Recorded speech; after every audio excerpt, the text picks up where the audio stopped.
was too hard this time. Alright, fine. Alright, there are at least 3 nods to the Psycho series in this entire franchise. Name 2 of them. Say your name first. Yeah? Janet Lee. And H2O. Yeah. And, Come on. And Jamie Lee Curtis, what you're doing. Nope, I don't know. Yeah. Yeah. Yeah. Name was Norma?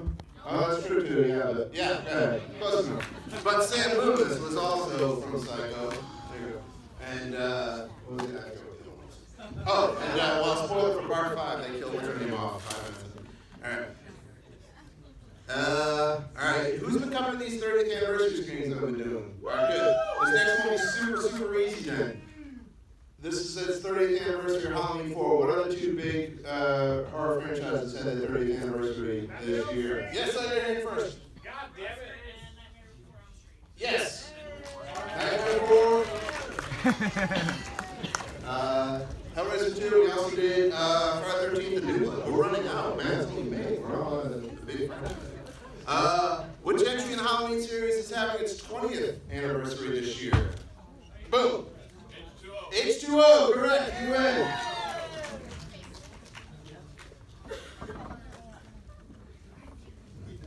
Alright, what does Jamie dress as in Halloween 5? Ballerina, yes. I don't know who said it. He didn't raise your hand yet. Oh, almost. Okay, Robert Englund starred in Dwight Little's next movie. Does anybody know what that was?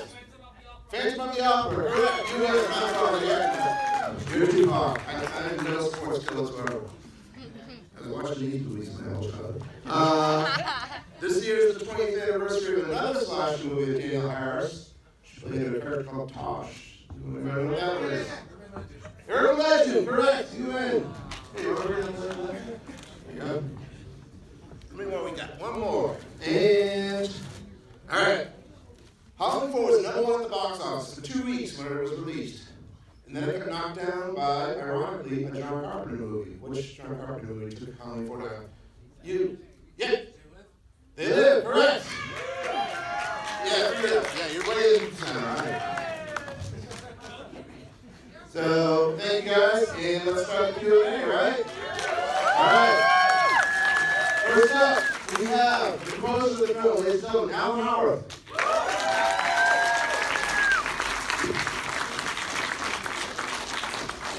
Alan?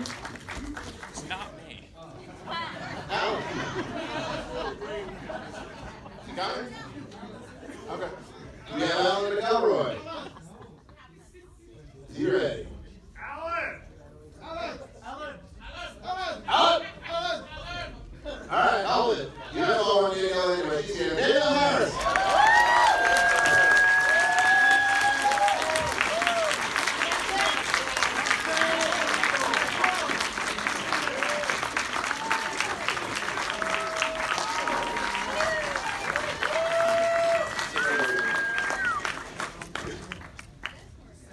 All right. Hello. How did Scream? Did you guys like it as much as in the beginning? Yeah. That's good. Yeah. I know you know what was when you made the film? Did you have any? Oh, we had Alan. Okay. Did you have any did they explain to you who Jamie Lee Curtis was? Did you actually know who she was yet or anything? No clue. No idea. No. I've still never met her. No? Is that crazy? No, I've never. No. Weak. I know, right? Whatever, we're here, right? But I mean, you obviously hadn't seen the film or anything like that. So what was your? Maybe like a few years ago, I watched it. Oh, okay. But I was just like, oh yeah, I get to go to Utah. And I don't have to go to school. It's fun for me, and she's a big one. Things that you do when you're 10 that you're stoked about. Alan. Oh, there's Alan. Hello, sir.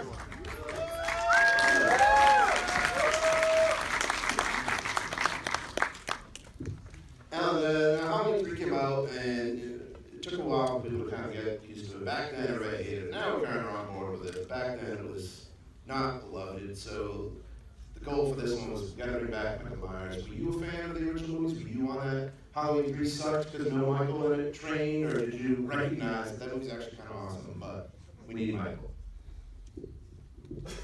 Back then, Halloween 3. But I love Halloween. I love the original. And the second one, I was in college at the time, and it was one of the best experiences I ever had. So the chance to, you know, bring the shape back to life, I mean, that was just, you know, unbelievable for me. And did you develop the script with Dwight, or did you kind of write it? Were you hired outside before he was hired, or how did that whole process work? I know there's like a writer's strike thing too. Yeah, they had a bunch of scripts that weren't working, and they were running out of time. There was a writer's strike coming. They were trying to hit a production date, and they just didn't have any scripts. So it was 11 days before the writer's strike in '88, and Dwight and I, you know, met. We were working on other projects, and he said, "Could I come on board and take a look at this?" You couldn't stop me. I mean, I couldn't wait to do it. So I had 11 days and kind of looked at all the other scripts, weren't working, and Dwight and I just kind of brainstormed and came up with the story, and this is Halloween 4. I have a question. Oh, your question. Did you write this with the idea or the intention of having Jamie be the killer in the next one, Michael, or how did you? What was your idea with Dwight on the ending of this? What did you guys want to see it go? Yeah, one of my ideas for the end, I mean, what I wanted to show at the end of the story was the idea that within this family, within this line, that the presence of Sam Hain would continue, and that it was being passed on to her. And obviously, you know, purging that evil was part of the story. So this has come on to her, but how can we rid this evil that cannot be killed, cannot be destroyed, is being passed on, but how can we save Jamie, and how can we eventually find a way to purge Sam Hain, at least from that family line. But were you thinking druids? Interesting idea. Alan, for you, you brought back the iconic Halloween theme, but you really brought your own, your own staple on it. Talk about developing that. How much, to make it your own. How much to make it the same. Sure. Well, I actually asked John Carpenter if it was okay if I went on with the Halloween stuff, because I'm still working with the guy, right? Mm-hmm. And there was a little issues about making more. Him and Deborah didn't want to do it. There was some stuff. They finally resolved that situation. But I wanted his blessing, right? And so it was, hey, do whatever you want, it's your thing. And I'm glad I did. Here we are talking about this movie. And but Mustafa said, make sure I have that Halloween music. So hence John Carpenter's original Halloween made the roadmap of how you make a Halloween movie. It's his themes, dun, dun, dun, dun, dun, dun, dun, dun, dun, that's him, right? Dum, bottom, bom, bottom. These are all the things that were the map that I had to follow just because it was Halloween. There was no way to escape that. That's what the fans expected, and it works, right? Yeah. You think, oh shit, it's Halloween theme again. No, it goes with the character. So that was that stuff. So this was my first outing without John Carpenter in the studio.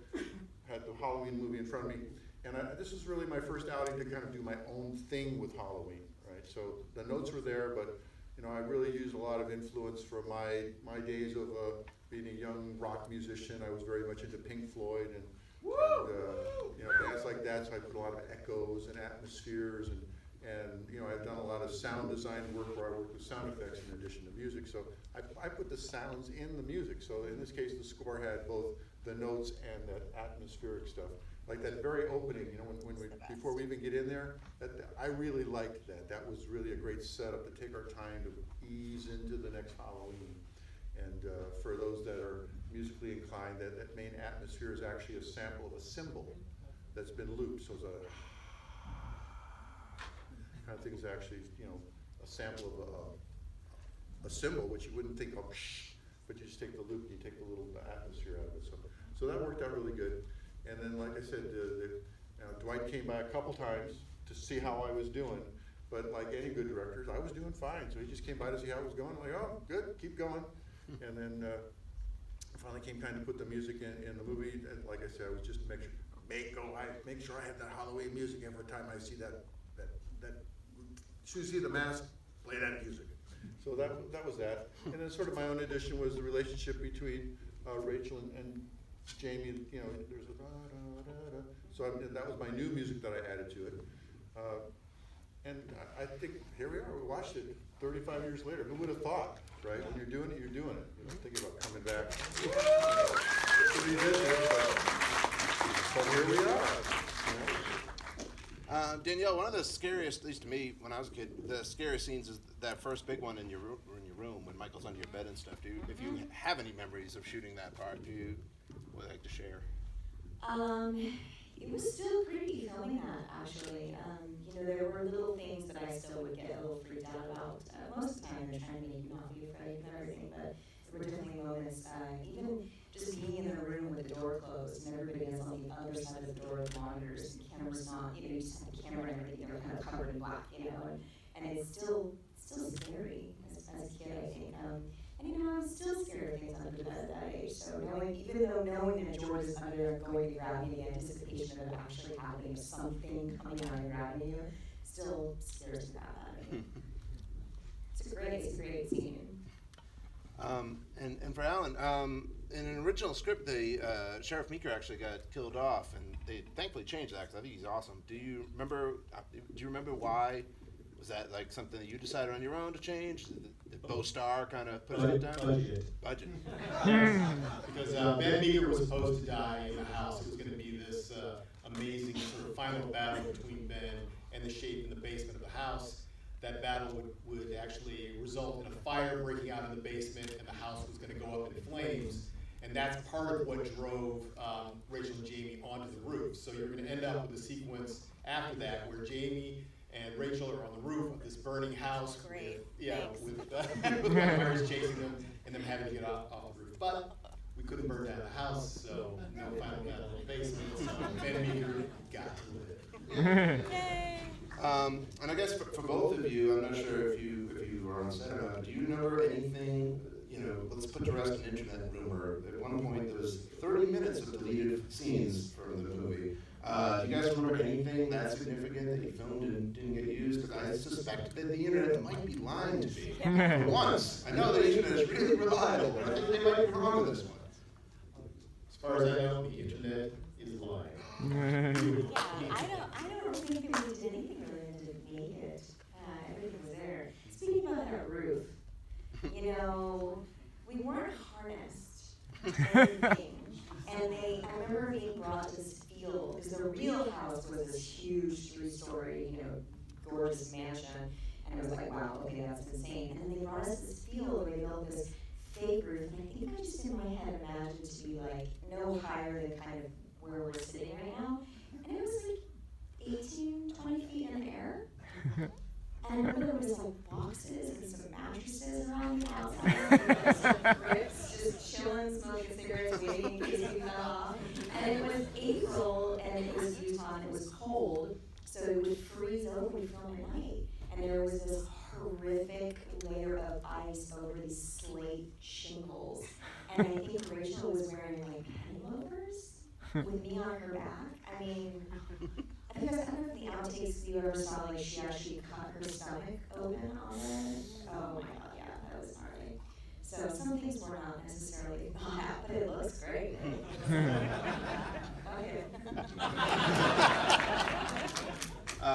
Still for Danielle, you don't get to do as much with him in this one, but as you do in 5. But can you tell your first impression of working with Donald?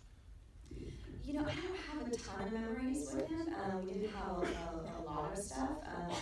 I still think I was fascinated by the prosthetics that they applied to his face. Just kind of never seen anything like that before, really. He kind of kept to himself, and drank his bourbon and hung out in his trailer and came out and did. Listen, I get it. Came out and did his job, what he was doing, and he is Dr. Loomis.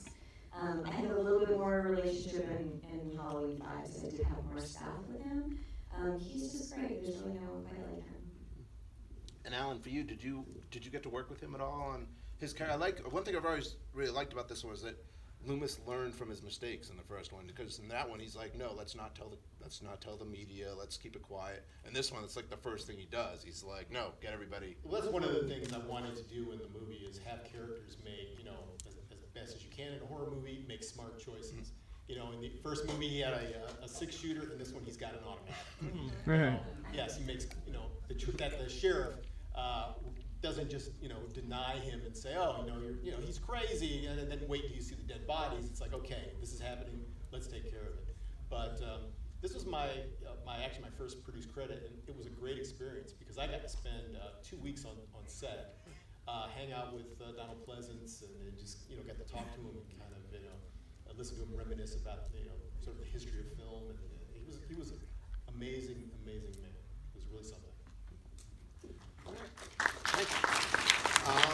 You guys have a couple of questions, not stories.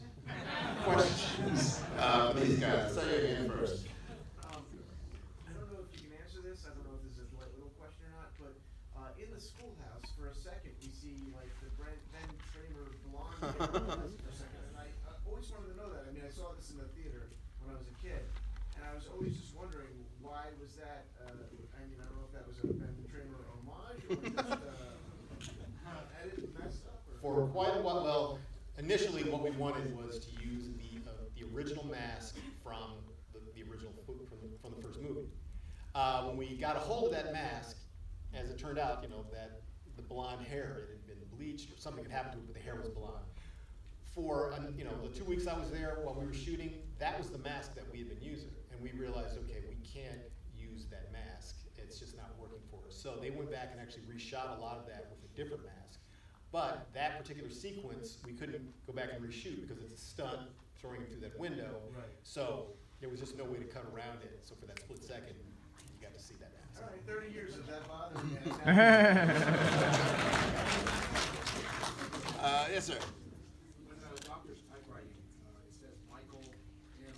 Myers. But in the first one, Michael Audrey Myers. So what does the M stand for? I'm just like, here, you guys just completely ignored it. Yeah. Hey, do you watch Star Trek? Yeah, it's James R. Kirk in the pilot. In the pilot. So. Same problems. Temporal anomaly. Thank you. There are no mountains in Illinois either. But, it's not. It's dead. Oh, there you are. Yeah. So why didn't you guys go with the fact that Jamie was the killer at the end? Why wasn't that brought into fit? Alan didn't fit. It would have been bossier. It would have been like. Yeah, there was like 1990. I mean, there was like Gage and Pet Cemetery, but I just don't know if we were ready for it yet. I mean, killer kids are creepy, right?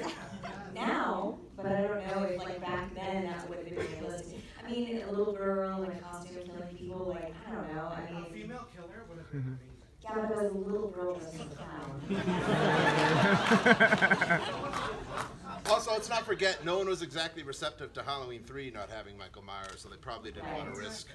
I mean, they probably just ended up in a insane asylum, like, I mean, they kind of tried to do, like, listen, Halloween 4 is, I think, the greatest, next to the original, right, so far.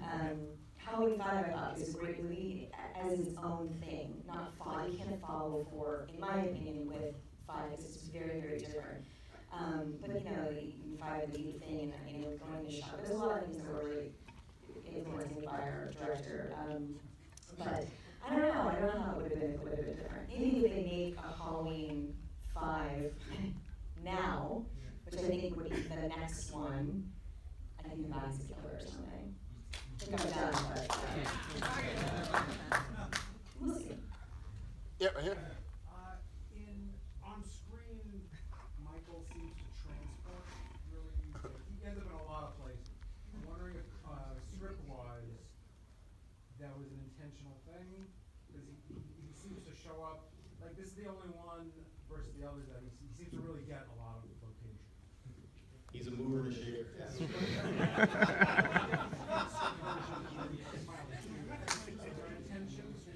No, there wasn't. I mean, in the script, I really intended him to move, you know, at a realistic pace. But you know, you don't want to wait. And also, you are dealing with a character that is supernatural. So you know, his ability to move. Can you see him as supernatural? Well, you know, someone that you can shoot multiple times and you can get back up again. There is some force at work within him that is keeping him going. So yes, there is a supernatural element to it. Yeah, right there. Have any explanation as to why this is the first movie not shot since? Yeah, Dwight needs to be here for that one.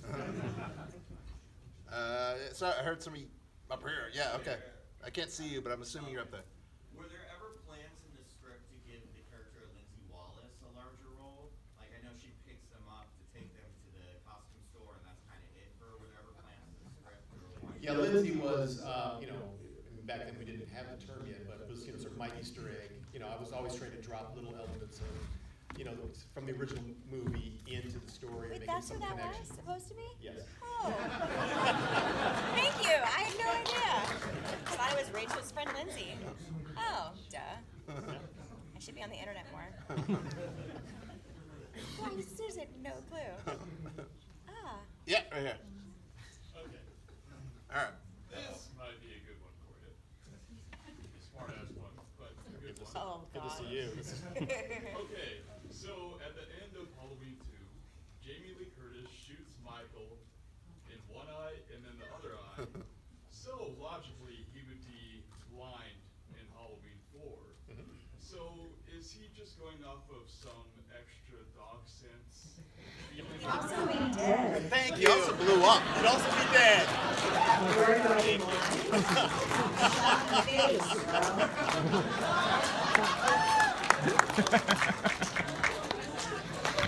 You're, on that note, though, that your script, I'm assuming it was another budget thing. Your script actually did have a bit of a flashback, kind of at least showing how Loomis survived Yes. the explosion. Yeah, the opening of the original script was a sort of a quiet shot looking down a hospital corridor at a distant wall, and it's silent, and then all of a sudden there's this explosion, and the wall breaks open, and you just see Loomis in flames coming right at the camera. Yeah, but you know, Dwight didn't want to link the film to 2. He wanted to start off with the film's, you know, his own film. Okay. But that was the initial opening in the script. All right, couple more. Yeah, right here. I'm just curious, based on what you said about the house catching on fire and budget pulling back on that, did you have a bigger plan for what went down at the school?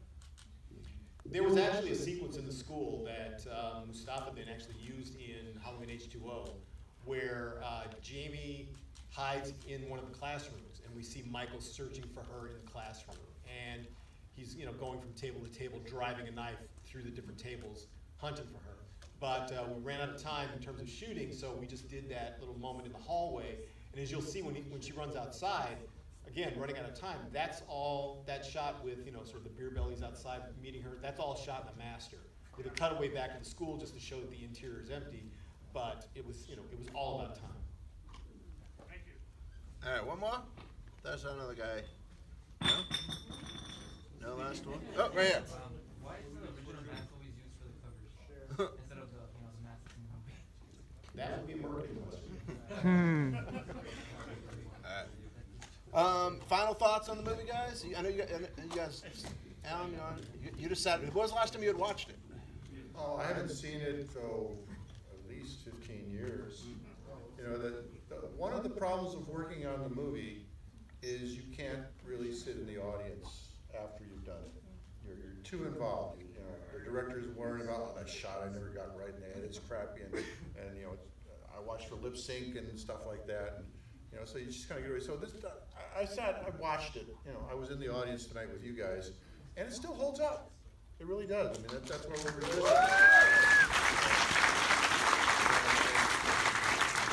And then just the whole thing about, you know, the music with John Carpenter. I mean, here we got Stranger Things. You know, it's got a whole revival of what we did in the 80s. I'm actually working on a movie right now called Hoax, and the director wanted me to actually set up the original analog synthesizers, not use digital samples. Actually revisit what we did those days to put that in his next movie. So there's a whole, everything's in cycles, it goes around. So I was glad to do it. I actually had, you guys will laugh, I actually had to go out and find a Prophet 5 synthesizer, which I had sold years ago. The thing cost me $9,000. But it was pristine, and I will never sell it again. and just as a PS, I did bring some CDs and stuff to sign after you guys are done. If you want to participate now, I'll be outside. So thank you guys for being fans after all this time. 30 years. Movie, I really have a very different career, so it really is a testament to all of you guys being fans of this franchise and of our work we all did together, and I'm just happy to be part of it, so thank you. I would say that, now I've worked in the film industry for, 30 years, and writing Halloween 4, working on it, being on set, has still, bar none, was and still is the best experience I've ever had in the film industry. I love this film. Everything about it. I love your work. I love the music, everything about it. But again, this film is just, it's been great, and I really am just so happy and thankful that everybody's here and just to hear you guys laugh and applaud and enjoy the film. So thank you.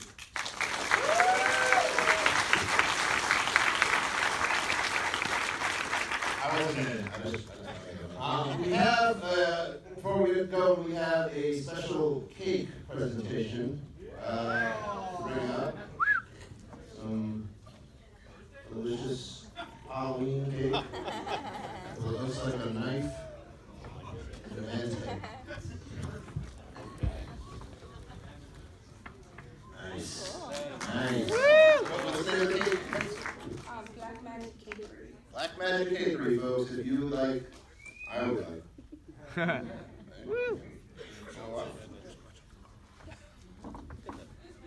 It's awesome. Oh, that's awesome.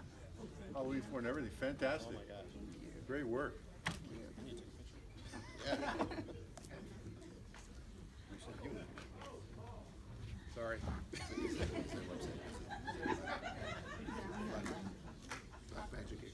BlackMagicCakery.com if you guys would like to.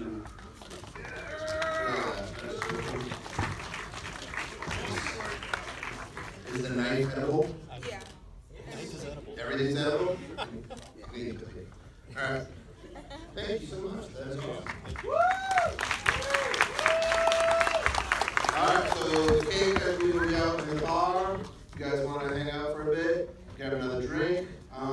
Next showing is Dance of the Dead. It's next Saturday, the 19th. Come check that out. It's a really fun movie. I believe there'll be usual sort of dress-ups and Q&A and all that sort of stuff. So tickets are available now at the box office. If you want to go get your ticket validated, you can buy a ticket now if you'd like. Until then, thank you so much for coming. Another round of applause for these guys here. Appreciate it.